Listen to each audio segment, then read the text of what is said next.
A gente segue falando sobre economia e com mais um dado positivo que foi divulgado hoje. A economia brasileira segue superando expectativas e crescendo acima da média global. Quem tem detalhes para a gente é a nossa analista de economia, a Camila Abdelmalak. Boa noite, Camila. O que está acontecendo com o PIB brasileiro, Camila?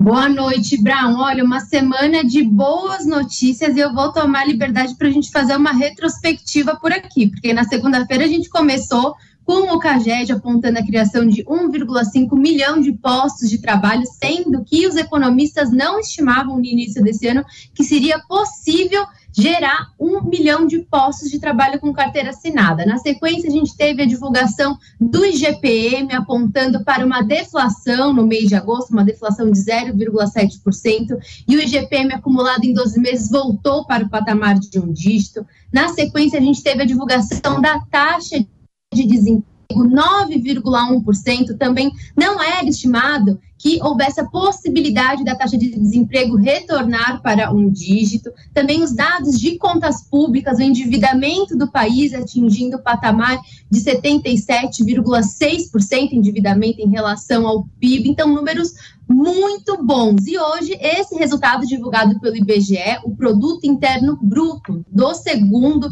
trimestre, que mostrou um crescimento de 1,2%. Quando a gente olha aí para os valores correntes, a soma de tudo que foi produzido dos bens e serviços, 2,4 trilhões de reais no segundo trimestre, e a evolução do PIB brasileiro, ela é impressionante, porque quando a gente olha para o histórico, a gente vê que o PIB brasileiro mostrou um crescimento de 2,6%, o PIB ele está 3% acima do patamar pré-pandemia. Se a gente olhar para o crescimento semestral e comparar o crescimento econômico do Brasil no primeiro semestre de 2022 com o G10, que é o grupo dos 7 países mais ricos do mundo, o Brasil ele está na liderança. E esse crescimento econômico do segundo trimestre foi possível porque a gente tem aí setores dinamizando a nossa atividade econômica, com destaque para o setor de serviços, que é a estrela do PIB,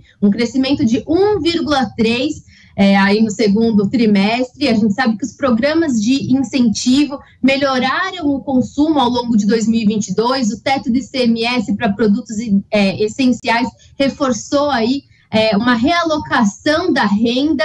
Então, a gente tem também as políticas de recomposição que foram adotadas pelo governo a partir de agosto. O setor agropecuário, com um crescimento de 0,5%, foi impactado pela queda na produção da soja, mas ainda assim a gente tem crescimento na pecuária e também na produção de milho. E a indústria, aí vem a boa notícia, a indústria cresceu 2,2% no segundo trimestre, a taxa positiva mais alta desde o terceiro trimestre de 2020. Então, notícias muito positivas, e também vale a gente destacar aqui um ganho para a atividade econômica no Brasil. O avanço de investimentos produtivos vem ajudando o Produto Interno Bruto brasileiro. A taxa de investimento na economia, que era de 15,5% do PIB no primeiro trimestre de 2019, hoje está em 18,7% do PIB.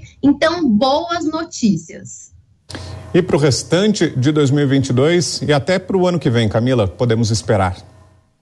Olha, Brown, os economistas não estavam muito animados com a expectativa do crescimento econômico no segundo semestre. Era previsto contração no PIB no terceiro trimestre e no quarto trimestre. No entanto, como eu disse, a gente tem a recuperação do mercado de trabalho, justamente com as medidas de recomposição de renda que foram adotadas pelo governo desde o mês passado, e isso deve gerar crescimento econômico no terceiro trimestre. As projeções que eram de contração do PIB agora estão sendo revisadas para um crescimento econômico no terceiro trimestre de pelo menos 0,5%. E as projeções do PIB, que estavam ao redor de 2% aí nas últimas semanas, já começam a ficar numa banda entre 2,5% e 3% para 2022. Agora, lógico que ainda há um certo pessimismo com o crescimento econômico em 2023. O Boletim Focus aponta um crescimento em 2023 de 0,3%. Mas para pensar sobre o crescimento do Produto Interno Bruto no próximo ano, a gente precisa primeiro entender qual que vai ser o desfecho das eleições. Ok, Camila Abdelmalak. Valeu, Camila. Boa noite e até amanhã. Boa noite. Cristina Grêmio, foi uma semana de divulgação de indicadores positivos, né? Como a Camila assinalou agora, hoje a divulgação do PIB, já tivemos também os números do mercado de trabalho e, como também a Camila assinalou, em vários desses casos os indicadores acabaram surpreendendo o mercado, os números vieram mais altos do que as expectativas. Será que o mercado financeiro está sendo pessimista demais, Cris? Será que essas previsões precisariam ser corrigidas ou não? É o desempenho que foi mesmo muito positivo e causou surpresa? Veja, Vitor, houve um pessimismo generalizado no ano passado, no início desse ano, e já em fevereiro o ministro Paulo Guedes dizia, quando a economia começou a retomar, né, começaram a cair ali os primeiros lockdowns com força mesmo, as escolas rematriculando alunos sem mais objeções às aulas presenciais, ainda com restrições, mas quando começou mesmo a vida a seguir seu rumo normal, o ministro Paulo Guedes já dizia que eles chamavam os profetas do caos, né? Os profetas do caos vão começar a revisar seus números, suas previsões para cima, porque erraram e erraram muito, e em relação à inflação, a desemprego, revisar para baixo, porque também erraram e erraram muito. E é o que está acontecendo, mês após mês, anúncio após anúncio, e isso agora está vindo, parece que numa avalanche, uma coincidência até com o período eleitoral, mas a gente está vendo aí a retomada da economia, depois que, obviamente, o Congresso entendeu as necessidades do Brasil, aprovou aquela questão do ICMS dos combustíveis, a gente começou a ver a queda dos combustíveis internacionalmente também refletir aqui, a gente começou a ver a inflação dos alimentos também sob um controle melhor, né? Depois que os combustíveis caíram, porque o frete acaba encarecendo o preço de todos os produtos. Então, realmente, o emprego aumentando, os empresários com mais capital de giro, contratando mais. Realmente, a gente está vendo números de economia que os arautos do caos aí não queriam ver. E isso reflete, sim, no otimismo do eleitor em relação ao governo. A gente está vendo até os números de rejeição, os índices de rejeição ao governo Bolsonaro caírem, e ao mesmo tempo em que aumenta a rejeição ao principal adversário, que é o ex-presidente Lula, porque começou a campanha eleitoral e também estamos sendo bombardeados com lembranças, né, do que foi efetivamente, do que foram os 14 anos de PT, um início bom e depois só a derrocada até a maior recessão da história no final do governo Dilma. Agora, Miguel Daúde, pelos dados que a Camila trouxe, nos parece que a agricultura, o agronegócio, deixou um pouco a desejar nesse levantamento, nessa estimativa de PIB para o segundo trimestre de 2022. E é engraçado porque o agronegócio sempre tem uma posição de destaque na geração de riquezas para o país e dessa vez perdeu para o setor de serviços e para a indústria.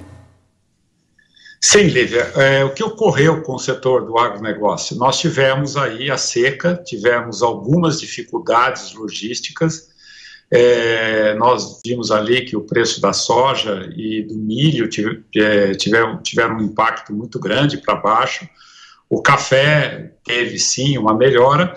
No acumulado dos 6 meses, o agronegócio deixou sim de colaborar nesse crescimento. Mas tem um ponto que não está sendo citado e que eu vou chamar a atenção aqui. Quando nós olhamos a formação bruta de capital físico, que capital bruto, e são os investimentos, isso tem um peso muito grande também na composição do PIB. E dentro deste item, nós percebemos os grandes investimentos da agropecuária em equipamento, em infraestrutura, e isso acabou colaborando, né? O consumo das famílias, ele aumentou, evidentemente com uma ajuda da expansão monetária, mas ele colaborou também com o crescimento do PIB. O consumo das famílias exatamente se deu na alimentação. Então, apesar de não aparecer nesse cálculo, o agronegócio ele teve uma colaboração e vai continuar colaborando, porque o agronegócio é a única e uma das poucas saídas que o Brasil tem para continuar crescendo e puxando esse país que vai ter, sim, o seu lugar merecido já, dado esses indicadores que estão melhorando.